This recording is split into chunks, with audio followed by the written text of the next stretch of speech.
So we're now on the final day of the Old Skills New Stories project.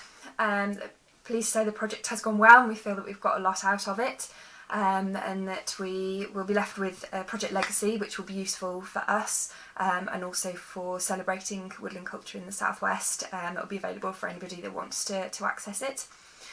So I thought I'd just do this video blog just to kind of sum up the project, what we feel we've got out of it at the end. So our project was supposed to have three aspects: the rural, migrant and traveller communities in the southwest. Travel community aspect didn't get as far as we wanted it to. We had a volunteer doing the background research, which she did. She didn't find much information past the New Forest. That seemed to be the most reported area of kind of links between travellers, gypsies and woodlands. And there wasn't much talking about these types of skills and stories in the rest of the southwest region, unfortunately. She also found that there wasn't a lot of information on that community because generally they pass on stories and skills verbally within the community. We didn't, despite getting in contact with a lot of traveller advocacy groups and council traveller liaison officers, we didn't manage to recruit any travellers or gypsies to the project to actually talk to us, take part in interviews or even give us written accounts of their memories, which was unfortunate because things are generally passed on verbally in that community. It would have been great to actually get some down in a form that could be passed on to people outside of the traveller and gypsy communities as well. So we are disappointed that we weren't able to take that aspect any further, really. The migrant aspect of the project was completed successfully in January of this year, 2014. We had a forest education practitioner, Heather Brown, who did that aspect of the project, taking advantage of her existing or pre-existing links with migrant communities. Still find it quite difficult to recruit people, but she did manage to do it. She got some good stories, memories and skills that came out of it. These have been displayed on our website, which is oldskillsnewstories.wordpress.com.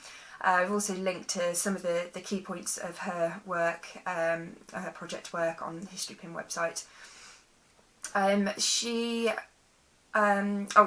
of the main things that came out of it were things like foraging and using woodland fruit and nuts to make things, drink kind of apple juice ciders and use them for food. Also tracking, den building and play, kind of making their own toys, using mud in the woodlands for tracks for toys, that kind of thing. And also sharing food as well, going back to the food, sharing picnics and sitting in the woods around fires, sharing, I think Slovakian soup was one thing that came out of it. She got some recipes for some things, which was really good. So at the celebration event, she got a few families to come along, both migrant families and British families. So there was a sharing of cultural experiences there, which was really good. They went out in the woods, did den building and just playing in the woods, sharing stories. They shared the Slovakian recipe soup back at the education centre, which was close to the woodland. And there's lots of resources already in the centre to do with woodlands, which the families looked at and played with as well and discussed how they linked their woodland memories. So from what I've been told, it was a very good event, very successful. Families got a lot out of it, had fantastic feedback. People really enjoyed it and really saw the benefit in having those types of events, sharing skills and stories for families, give them ideas of things to do in their leisure time when they want to go out in the woods and give something for have some activities for their children to do. So the rural community aspect of the project I've worked on. We thought that we would be able to use some of our existing contacts in Devon to get in touch with some communities and recruit them to the project. Our existing contacts did try to help us, but unfortunately they weren't successful in recruiting people to the project on our behalf. This was very frustrating. It took a long time to actually get in touch with people that were able to help.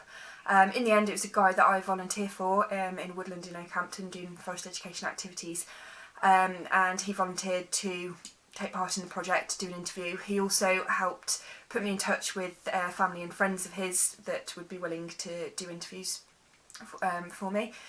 They were fantastic interviews, really enjoyed doing them, got some really detailed good memories, information, descriptions of skills, descriptions of games that they used to do as children growing up in Oakhampton. There's quite a lot of woods around Oakhampton, so while it's a town, it is a very rural town. and people do or did spend a lot of time outside in the woodlands, which was great to hear. Most of the things that were spoken about were childhood memories, but there were a lot of skills involved in the childhood memories of play, things like making bows and arrows, making spears, making rope swings, making whistles, and cooking skills as well, hunting for animals and then cooking them on the fire in different ways, and also foraging and cooking on the fire. They all seem to have quite a good knowledge of woodland plants as well, so knowing what they could eat, what they could use for natural cordage, that kind of thing. So there's a lot of knowledge there as well as skills and games that they played. So it was really, really good, fantastic information. So all of these, the recordings have been put up on a website, and some photos have been linked to on History Pin. We also use the information to recreate some of these activities at the celebration event, which took place on 6th of September at Old Town Park, which is a nature reserve in Oakhampton. The event went really, really well. I've spoken about that on another video blog, but I think it was a great way to share the information from the project and to pass on the skills and the stories to a younger generation. Very, very successful event. Really, acted to do what we wanted it to do. And a fantastic feedback. So I think the legacies of the project are obviously the website and what we've our digital record that we've put on History Pin. We've also got some great information and evidence that we can use within our organisation, the Sylvanus Trust, for future projects that we want to develop. Things around play, family learning are of interest to us, and then linking with other projects that we've done, looking at health, wellbeing and social cohesion benefits of woodland activities in a project we've got called Good from Woods. So I think the two projects are going to combine, or the information we've got from the two projects can be combined and used for future projects related to skills and woodland play, woodland activities. So yeah, the project's not been easy, but we've got there. I think it has been successful, and it's really acted to share and celebrate the woodland culture in the southwest.